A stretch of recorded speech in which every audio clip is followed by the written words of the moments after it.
I need you to knock some sense into me. I'm sure you can. Yeah, I don't know. I enjoy listening to you. I don't always agree with everything. All right, enough of this persiflage. So, you want my question? I'm certainly not going to get myself in trouble by telling you what to do. That makes great sense. Gosh, that's good. Did I overwhelm you with words and wisdom? I've got 7 kids. I feel like I could call you every day. Wait, you're telling me I'm wrong?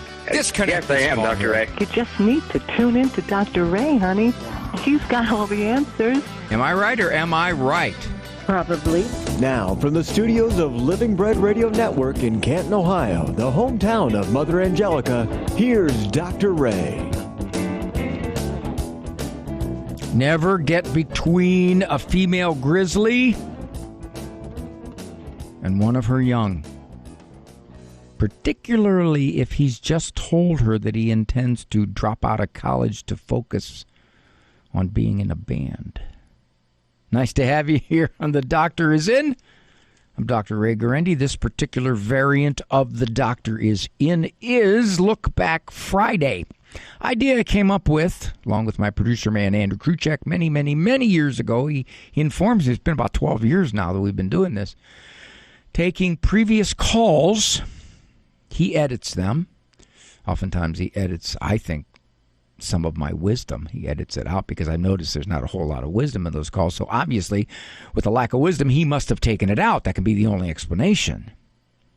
With that said, usually there's some reason that the call is selected for look-back status, whether it's I wanted to say more about a particular issue that the person brought up and I couldn't because we were limited for time, or because the person was focused on something that they thought was much more immediately important to them.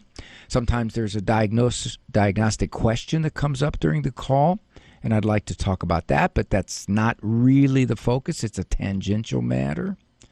Sometimes in the call, I'm hearing something that's not being said.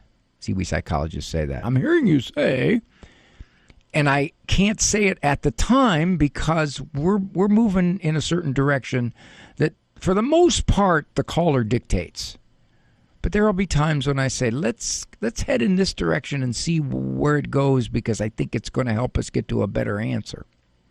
So a lot of reasons why we take these look-back calls, and we will get to, we got some sitting up there now, my look-back call editor today for these calls. Andrew Kruchek edited them, but Eric Dumont, our normal call screamer, is here producing the program. So we will take care of that.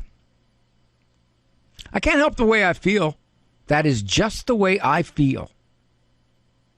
Do you think the same about a whole lot of things now as you did in your 20s? Now, let's assume that your 20s are receding rapidly in your rearview mirror.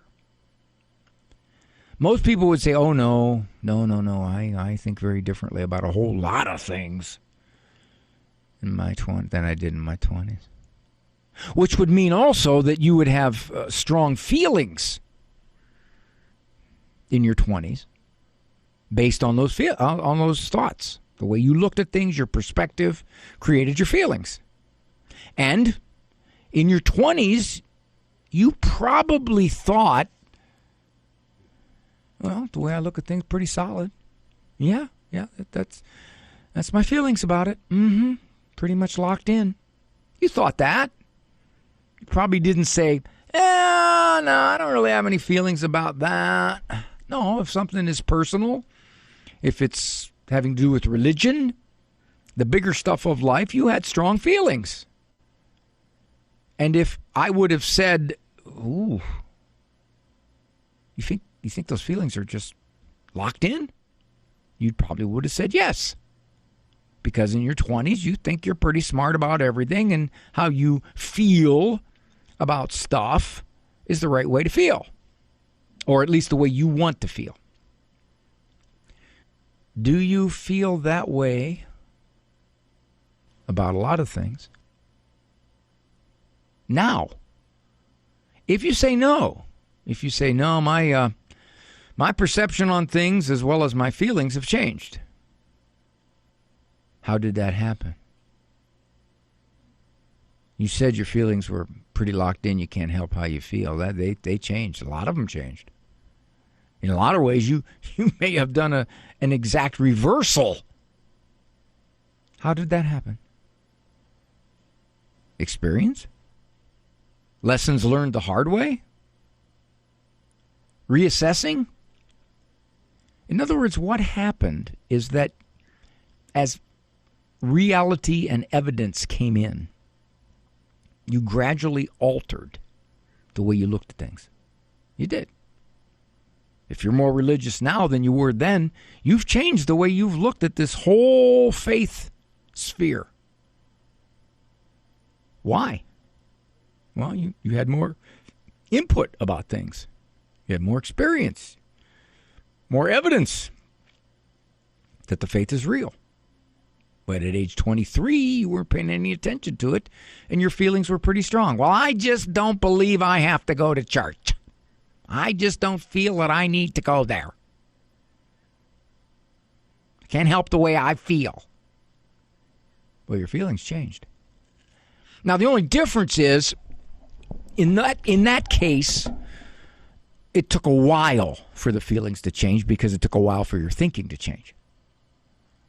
But if you could speed it up, if you could think differently quicker, your feelings would change quicker.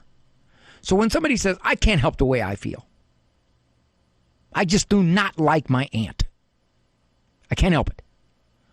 Of course you can help it. If you couldn't help it, you would be totally dominated, dictated, and knocked around by those fickle feelings that come and go. You change your perception. You change your thinking.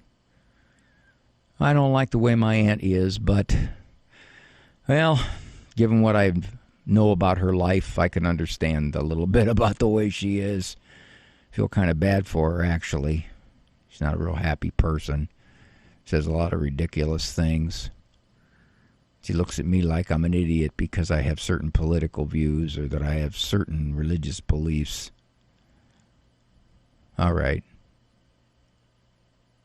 I'm not going to let dislike take over. See, you talked yourself, and to the degree that you talked yourself into believing what you're saying to yourself, then the feelings are going to change. They are going to change. But it is a great piece of personality misleading that says, I can't help the way I feel. Of course you can help the way you feel. That's not so. I feel like I will never forgive him. Do you ever notice when people interview somebody on TV, whether it's after a sporting event or it's an interview on a news show, talk show, far more often they say, how did you feel about that? What were your feelings? As opposed to, how did you think about that? What were you thinking when that happened? Not what were you feeling when that happened. So what we do is we give feelings this unassailable status. You can't really challenge them. You can't really question them because that's just something that happens. That's just the way it is. No, it isn't. No, it isn't. Your feelings will change if you change the way you look at things. I don't know how to change the way I look at things. Of course you do. You did it when you were 20s. You don't think the way you did in your 20s now, do you? You change. You change your perception. You change the way you looked at things. You changed them on the basis of lessons or evidence or reason. Or somebody gave you a different perspective that you said, no, that makes a little more sense than the way I've been looking at it. You do. You altered it. There was a show, one of my favorite shows of all time, Everybody Loves Raymond, and not because it was named after me. There was a scene in the show where Deborah put together this jewelry. It wasn't really a drawer. It was kind of a jewelry cabinet, little jewelry cabinet to keep your jewelry in and all that kind of fancy stuff for kids. They were having an auction at their Catholic school. And this little thing that she made that she was so proud of brought it up there for bidding. The bidding began. And Raymond, her husband, was orchestrating the bidding, and as she was demonstrating how, in fact, delightful this craft that she made was, it started falling apart. A drawer fell out, the hinges broke, and Ray started cracking jokes about it. They got home, and Deborah said, I was very embarrassed. And Raymond said, well, I didn't mean to embarrass you. We were having some fun, just trying to joke. And she said, I felt humiliated. And he said, your feeling is wrong. And she said, don't tell me my feeling is wrong. My feeling is me. That's how I felt. And what he was saying was, you weren't basing your feeling of humiliation on reality. I was not trying to put you down. You interpreted it as I was trying to put you down, but your interpretation was wrong. I was not trying to put you down. We were having fun. I thought we were having fun. I had a similar experience just recently with a friend. I was teasing her about something, and I thought that I wasn't doing anything to upset her, but she got upset. She got really upset. So I apologized. She accepted my apology. But in fact, she didn't say, well, maybe in fact I misunderstood your intent, Ray. I realize now you weren't trying to do anything to humiliate me. But what happens is we don't question feelings. They're just there. It's the way I feel. You can't challenge them. Well, personally, we better challenge them a lot because feelings can get you in all kinds of trouble. Well, right now I'm feeling like I better take a break. Gone too long. Dr. Ray. Don't touch that dial. Dr. Ray will be back.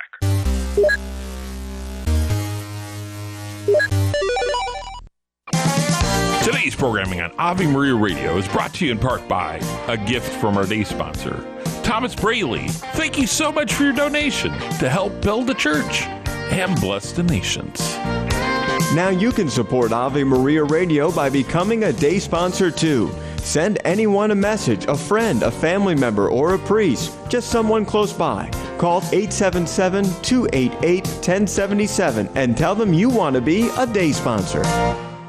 The St. Patrick Traditional and Renaissance Choirs are performing a concert featuring the liturgical year in St. Patrick Catholic Parish on May 29th. The concert will include pieces from the early Baroque through the 20th century, while a narrator explains the life of Jesus and the Church. Come pray, meditate, and worship with us May 29th at 7 p.m. at St. Patrick Parish, 711 Rickett Road in Brighton. Learn more at avemariaradio.net/events. Pre-planning your cemetery arrangements is the most loving gift you can give to your family. Resurrection Cemetery in Clinton Township is one of the largest Catholic cemeteries in Michigan. It offers many burial, crypt, and cremation options and features incredible Catholic artwork throughout. Learn more about the pre-planning process by attending a free upcoming seminar on June 3rd at Resurrection Cemetery or on June 16th at Fern Hill Golf Club in Clinton Township. Reserve your spot today at mtelliott.com/resurrection. Give your child a Catholic education rooted in truth, beauty, and goodness. At St. John Paul II's Classical Catholic School on the campus of Christ the Good Shepherd in Lincoln Park, students receive authentic Catholic teaching while studying the great books, sacred music, practical mathematics, and Latin. Learning to stand firm in the faith because your child's education should form both saints and scholars. Enroll now at jp2catholic.com. You still there, buddy? I'm here, yeah. All right. You ready for me? I am.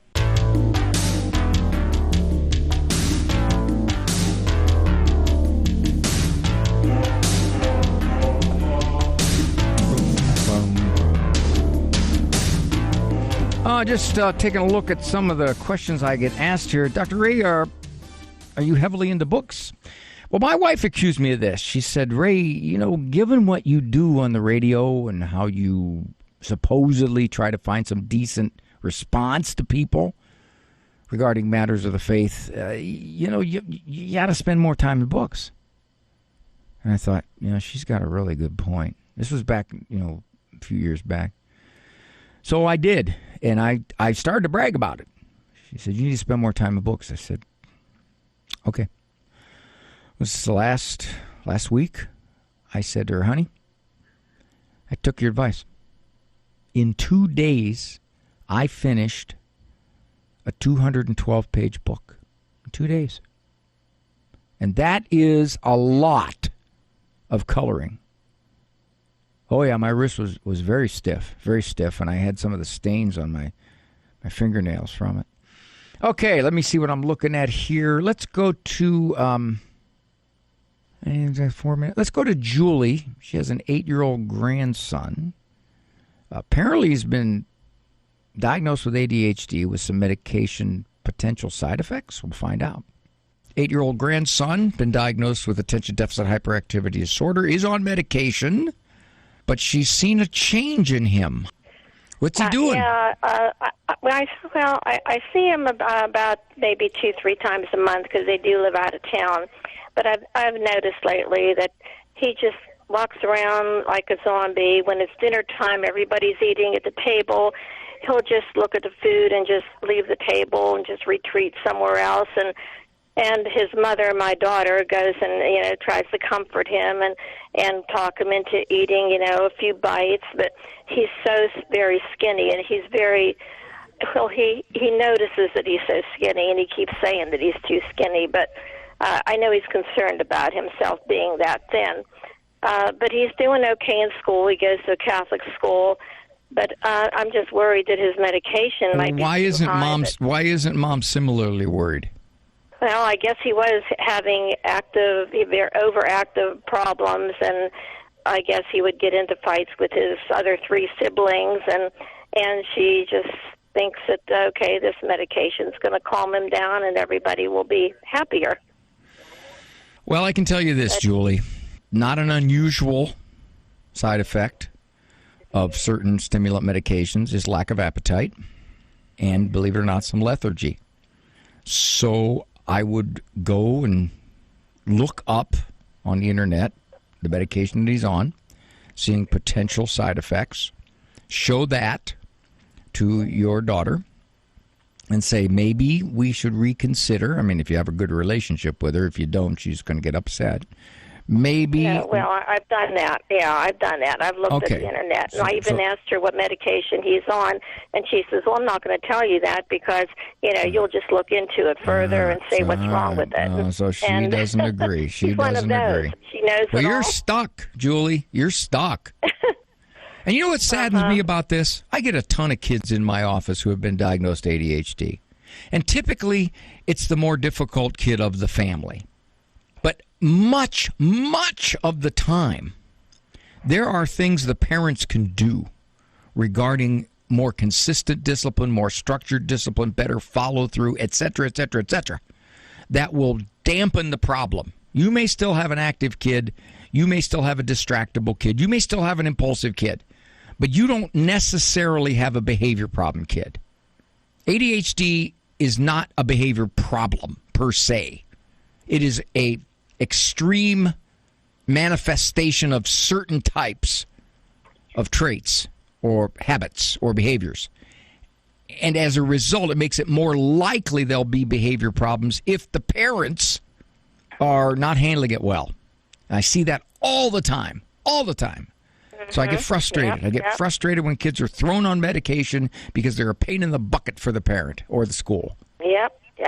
So, you just by you saying yep, you probably see that in their home. You think like, wait a minute, they're not handling him well. Okay, well, she doesn't want to hear it, and that's a sad thing. But hopefully, none of her kids are disciplined. They're terrible. They're like they run amok, and neither her or her husband will discipline them. And she thinks giving them a timeout in the bedroom with their e-pad is going to be disciplined for a half hour. I mean, I've even given her your book, and I'm sure she hasn't read it because she just refuses to discipline them. Oh, I see this so much, which is when parents don't do what they need to do, we point to the kid and go, what's wrong with him? My gosh, he's got to have some letters. That's the problem here. Oh, gosh. Yep. So prevalent. Well, Julie, you tried. You really tried, and I certainly hope that your daughter gets to the point where she says, okay, we need to tell the doctor what's going on here because he's just showing some very sad side effects. Some weeks ago, I did an opening monologue talking about one of the great benefits of confession is that it makes you look at yourself.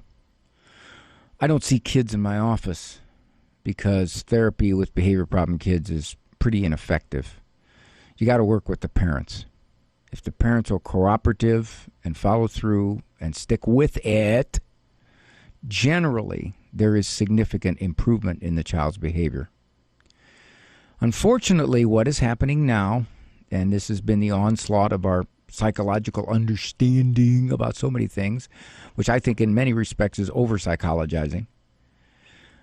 We do not look at ourselves and say, why is this child acting this way? Is there anything about my parenting, my discipline, my limits, my rules, my follow-through, my emotions, whatever, that is exacerbating the problem? If by nature the kid is more pushy than a sibling, that's who he is. So that means I have to scrutinize my own approach a little more so. If I don't do that, he can be a major behavior problem. Grandma said, for example, he was fighting. Well, ADHD isn't fighting. Okay, behavior problems are fighting. But what happens is, all too often, we look at the child and we say, something is wrong. Something's wrong with him. When in fact, he's undisciplined or he's unsocialized or there's not limits put upon him or there isn't stability in the home.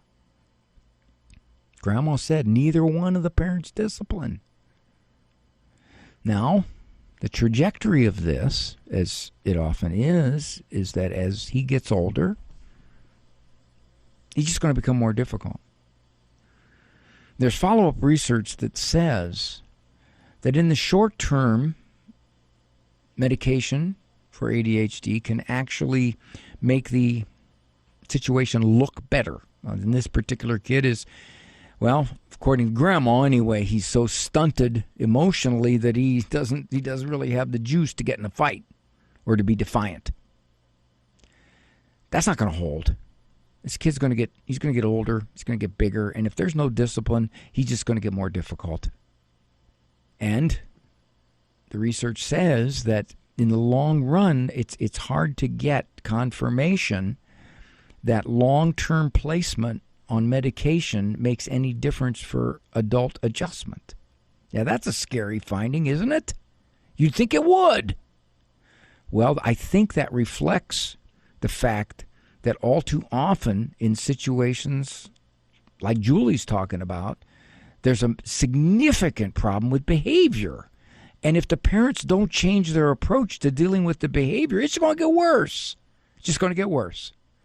And when it gets worse, the kid gets unhappier, the kid gets more maladjusted, he becomes more under-socialized, more difficulty in peer relations, more problems sticking to schoolwork, and all these things are in a big stew. And by the time he's 20, 22, 24, he's still struggling with life. I see this all the time. I'm sad and saddened by it.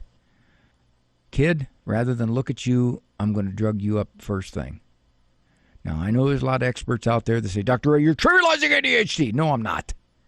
Yes, there are certain kids who are far more impulsive and distractible than others, and they are at the tail end of the temperamental continuum. Yes, I got that part. My problem is that, in fact, too many kids are being misdiagnosed because of their conduct.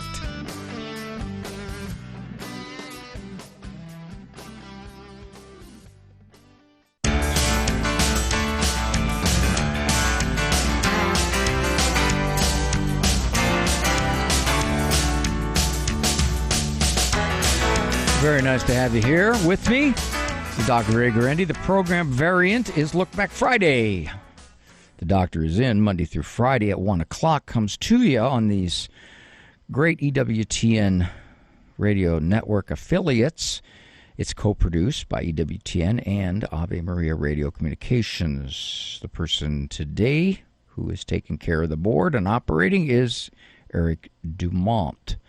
All right, let's go to, let's see what we got here. Yeah, I got enough time to do that one. Let's go to Greg in North Carolina. He's convinced that nothing works discipline-wise with his 3-year-old. I'm going to answer your question with a question of my own. Don't you hate when shrinks do that? Here's my question. I know the answer to this question. I know exactly what you're going to say, even though I don't know your son. Has he ever, on his own, walked up to you and said something to the effect of, well, Dad, I got a little free time. I'm going to go stand in the corner. I think I need some contemplative prayer. That ever happened? No. Not today. So what you're telling me is that at least in priority, the corner is not his favorite place. Yes. Okay. All right. So why do you think it's not working? I guess because when he sits there, like he'll cry, but then he'll just stand there, and we can leave him there for 5-10 minutes, and he just stands there. I love it. Slouches on the wall a little. I love it. Do you realize your kid is not a snowflake? Your kid is basically saying, that's it? That's all I got to do? Stand here? I can do that. I might as well start singing. That'll drive Dad crazy. I'll start singing. That'd be good. I've had kids do that, Greg. They go to the corner, they start singing. Means it wasn't having an effect. So we tried some more drastic stuff. Like one day he didn't pick up, so we took away all of his toys. Mm-hmm. I mean, he doesn't have a ton of toys, but he ended up just not really caring. Playing with dust, playing with books, playing with lint. Again, your kid I love the fact that your kid knows how to make the best of a bad situation. That's the first thing. Do you go to confession? Does that mean we just keep on it and then... Well, how old are you? How old are you? How old am I? I am 34. Okay, so you're approximately 10 times your kid's age. Do you go into confession and tell the priest, I really don't have anything to tell you because I'm 34 years old, and how much time do I need to conquer my sins, maybe a year or two? That should do it. So you still saying some of the same sins? Yeah, I can see it now. Uh-huh. First, it's a matter of consistency. It is. And here's the other thing. Some kids take longer to realize this is a losing proposition. If I do that, I'm going to have my face in this corner for the 234th time. That's enough. All right, I got it now. Plus, he may be 5 years old and have a little more internal self-control. 3-year-olds, they don't have a whole lot of self-control. And so when the moment beckons and they misbehave, they ain't exactly thinking, oh, I better be careful here. Oh, I'm going to go to the corner if I do this. No. It's something happened. He does it. He refuses to obey. He doesn't pick up his toys. He looks at you like you talking to me. I see your lips moving, but I don't hear no sound coming out. And then you put him over there, and he goes, oh, all right. See, I don't think your kid's strong-willed, Greg. You know why? Because he listens. Yes. He goes to the corner. He stands there. What a dummy. I mean, if he were smarter, he'd throw a fit. He'd start throwing things. He'd do all kinds of stuff to resist. He'd run out. You'd have to chase him, and you can't keep up with him because you're old and he's young and he can run forever and you can't. So that's the first thing. Usually when he starts working up in the corner, that's when it goes higher, and that's when we start, sticking him in his bed, and he sits there with no stuffed animals, no pillow. Sounds like a piece of cake to me. With a blanket. He sounds like a piece of cake to me. Here's the key you got to remember about discipline. Your discipline works the minute you do it. That is, it teaches a lesson. You do A, B's going to happen. I'm going to do B. Now, does that mean that the child will change his conduct? Oh, that's a completely different variable. That depends on the kid. It may take longer for him. It doesn't sound like your kid's tough at all. I mean, it just doesn't. No, we just wanted to do better. So. Well, yeah, of course you do, but here's the other thing. He's 3 years old. There is no way, if you say, well, that's not working, You can't say that because he's only 3. If you've been doing this for the last 11 years and he's 14 years old and you say, we have been totally consistent and everything, and this kid is still resisting everything we're trying to teach, then I'll say, yeah, you got a tough kid there. You got a kid who's going to get bounced around by life. But you don't have that. You only got a 3-year-old. A 3-year-old who's probably, I can go with the flow, Dad. That's one of the harder things I have to ferret out in therapy.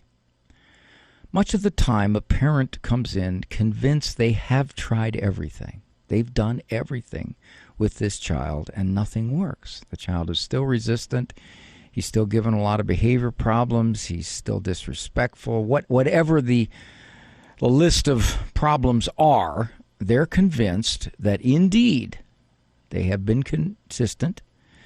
They have done this, and nothing has changed. Now, if I assume that that's true, that they have done all these things, and this kid is still acting up, perhaps even worse than he did 5 years ago, I got to ask myself, okay, what is it about this particular child that is impervious to guidance or discipline or conditions or consequences? Unfortunately, or fortunately, depending upon how you look at it, in almost all cases, as I probe, as I ask questions, as I explore with the parents what they have tried and how they've tried it, and how consistently they've tried it, and whether they can get the child to cooperate with their trying it, I find that they were nowhere near, not even close, as consistent as they thought. Not even close as perseverant as they thought. And the biggest thing is that they confused not liking the behavior, not wanting the behavior, warning about the behavior, verbally trying to stop the behavior as discipline. That's what they said was not working. Now, another big problem in this, oh boy, I'm going to run out of time.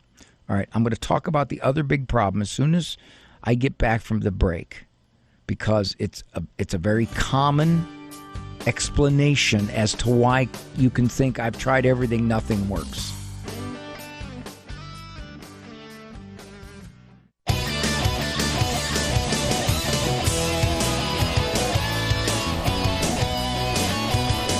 Okay, I promised I'd talk a little bit more about Greg, who was disconcerted because his 3-year-old didn't seem to be all that upset about going to the corner. Sometimes it takes time. I make 2 points about this. I wanted to convey the final point, which is why parents think they've tried everything when, in fact, things haven't changed. But initially, his little 3-year-old goes to the corner.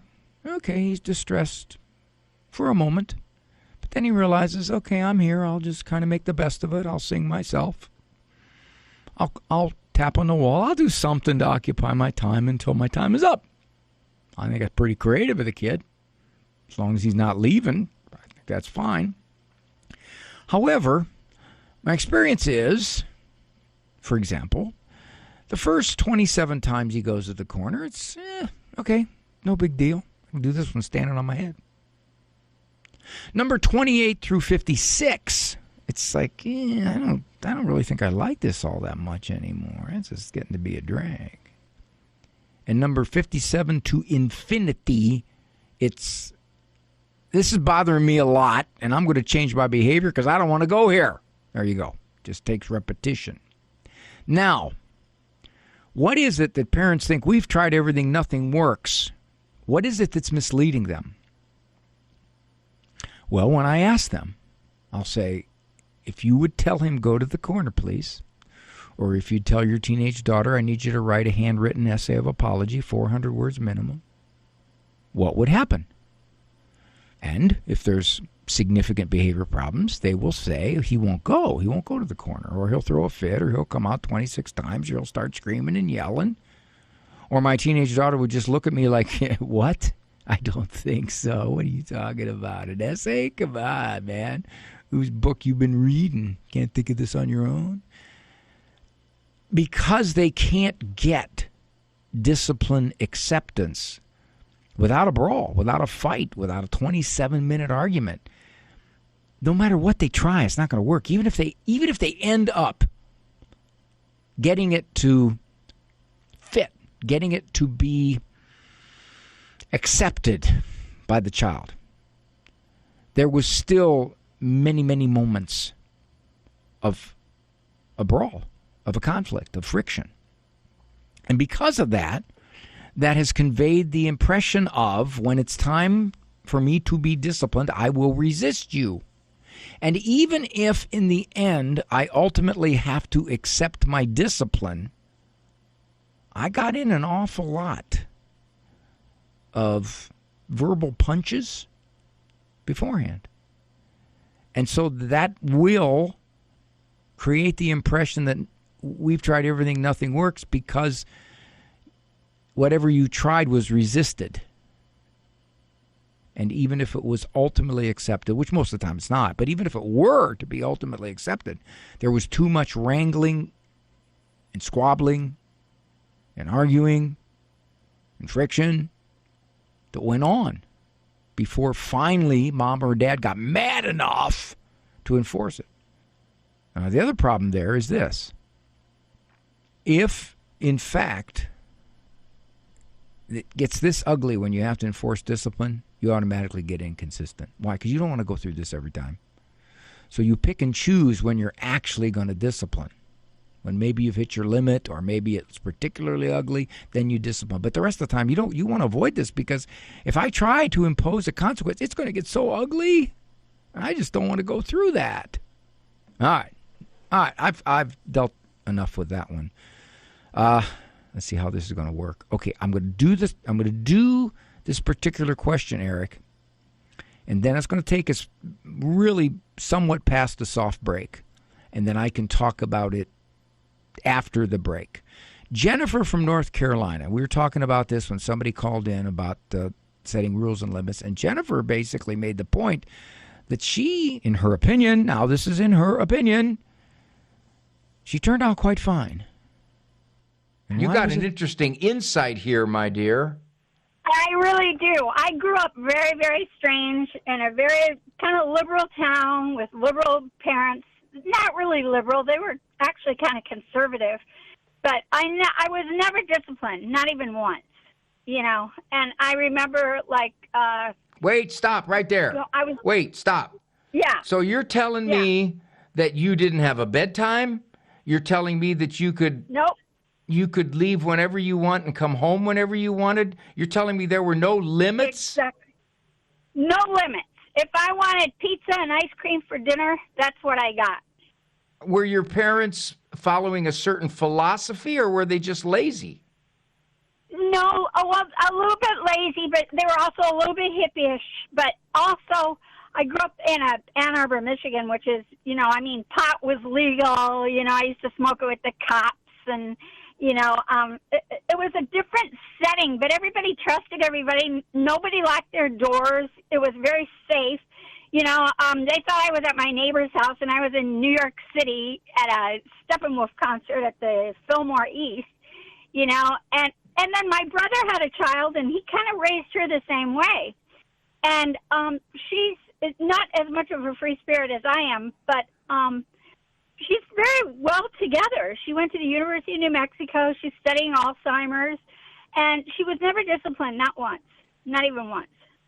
And the same with me, And I never had children to know what kind of a parent I would be. Jennifer, how many years ago was this? I'm 74 in February. So this was way ahead of everybody else, And I used to go over to my friend's house, and my friend's parents used to, ground me because they know I had no discipline. So they would take it under their spell. But, that's the way I was raised. Are you making a comment? Are you saying that that can be a successful way to raise a kid? Or are you... Oh, that's what you're saying. Okay, so you... Yes. absolutely saying that because of me and because of my niece, who is now 25 and a lovely young woman. Yeah, I am. She never got spanked. I never got spanked. No discipline whatsoever. None. Here's where I'm going to dispute you. You grew up in a very different time. I think radically different time. You grew up in the 60s. And there was no social media. There's no smartphones. And that, in fact, the culture was probably a little more of one mind in what was good behavior. So a different 2 generations ago time. That's one. 2, and I think this suits your niece.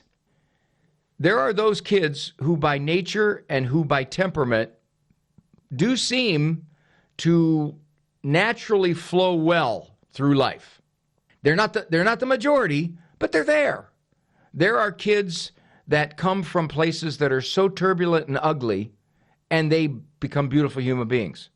How do you explain this? Well, part of it is their inborn personality. That's probably the way it was with you and your niece. So where I would dispute you is that yours worked, your parents worked, because they had a special daughter and a particular time and place.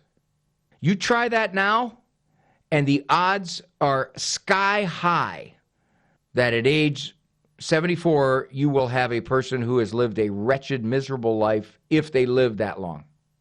Does that make sense to you? Yeah, it does. It does. And there's always the unique, rare situation, I guess. You know, and my brother, who I grew up with, he's just a doll.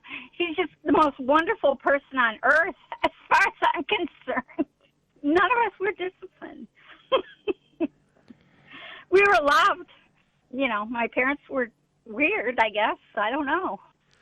You could always... My friends, they got in trouble. My friends, they would get in trouble. They got pregnant. They were getting grounded. They were having problems. We never had any of those issues. Well, that explains something. If your friends who were, as you say, raised kind of with an Ann Arbor looseness, as you described it, and they got themselves messed up totally, and their parents were finally trying to put some limits on them, I think their discipline was a response to the fact that the kids were messing up their lives, as opposed to they disciplined their kids and therefore their kids rebelled and messed up their lives. Some of them, and I guess I misspoke, because some of them did have very strict parents. You know, like I said, their parents would discipline me. You know, if I was just visiting, you know, they'd ground me, you know, but my parents would never even have thought of doing the same thing. If you were 12 years old and you left the house and you didn't come back till 3 a.m, are you saying your parents would have said, "Hey, hi, honey, hope you're okay"? I swear to God, on a Bible, that actually happened to me. So they knew you stayed out till 4? Yes. Yes. Okay, Jennifer, I'm going to say something. In the child-rearing world, you are a freak of nature. Well, I'm trained in psychology. I'm trained to be affirming and sensitive and empathic. I want to comment on this after the break. The doctor will be with you in just a moment. Give your child a Catholic education rooted in truth, beauty, and goodness. At St. John Paul II's Classical Catholic School on the campus of Christ the Good Shepherd in Lincoln Park, students receive authentic Catholic teaching while studying the great books, sacred music, practical mathematics, and Latin. Learning to stand firm in the faith because your child's education should form both saints and scholars. Enroll now at jp2catholic.com. Hi, I'm Dan Weingartz. When it comes to outdoor power equipment, you're never on your own. Since 1945, our customers and communities have trusted Weingartz for expert advice. That's why we stand behind John Deere Lawn and Garden Tractors, known for quality, durability, and equipment built to last. From equipment, parts, repairs, and at-home service, we're here every step of the way. Stop by our stores or visit us at Weingarts.com, where our experts can help you choose the right John Deere equipment for your lawn. Expert solutions, honest value, easy ownership. That's the Weingarts way. My dad, sharp as a tack, but getting him out for a dentist trip got harder every year. When he moved to the senior residence where he lives now, Dr. Mansour's portable dental service was a godsend. Dr. Mansour comes to wherever the homebound patient may be, whether in a nursing facility or the comfort of home. All the services you'd expect in a dentist office brought straight to the patient's door. Call 586-873-5567. That's 586-873-5567 or portabledentalservices.com. Experience a once-in-a-lifetime evening of sacred music at the 2nd Annual St. Patrick Mozart Festival, Sunday, June 7th at 5 p.m. Hear Mozart's Coronation Mass and a rare Michael Haydn cantata in its North American premiere, performed by the St. Patrick's Lorica Choir, soloists, and orchestra, all at St. Patrick's in White Lake, conducted by Konstantin Novotny. Suggested donation is $20. For more information, go to stpatrickwhitelake.org.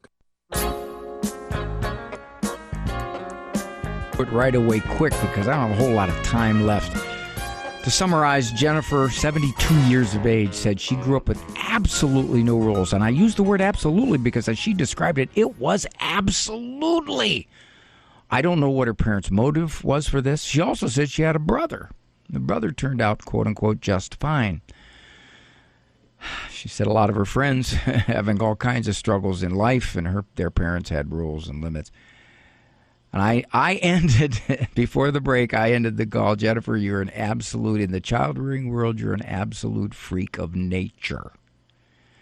Now, there are kids who grow up really well with minimal rules, minimal discipline, and for a lot of reasons.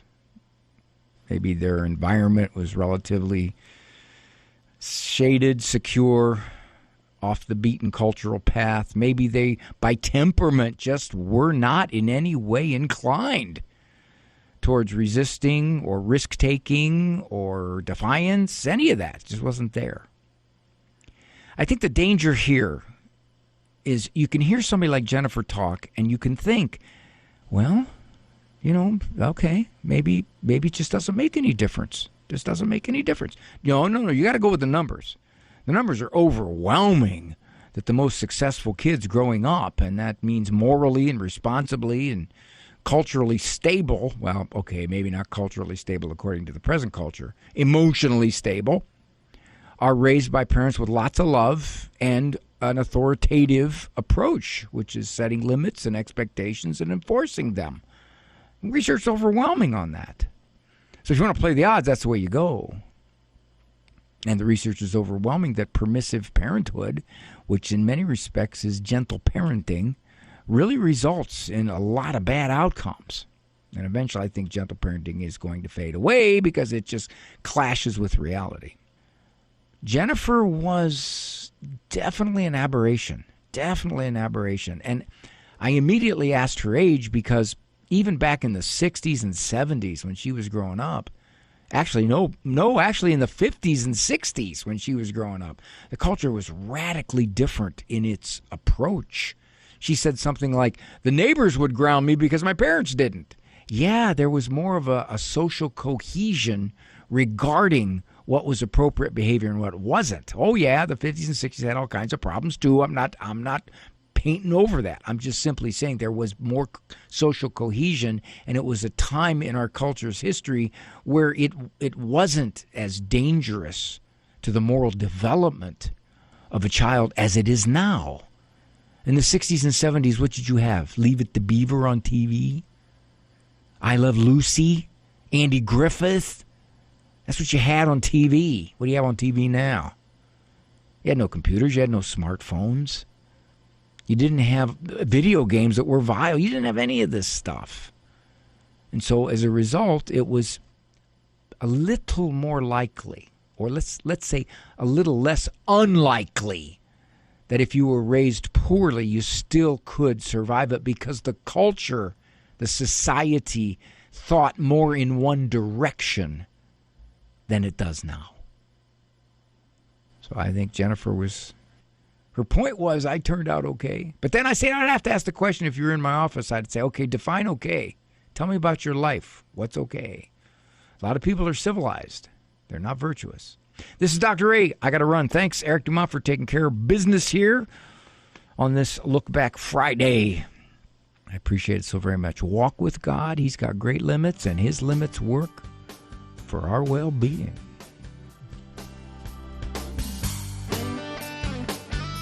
For information on Dr. Ray's presentations, books, and CDs, visit drray.com and follow him on Facebook and Instagram. The Doctor Is In is a co-production of Ave Maria Radio and EWTN Radio and carried across the EWTN Global Catholic Radio Network. The end.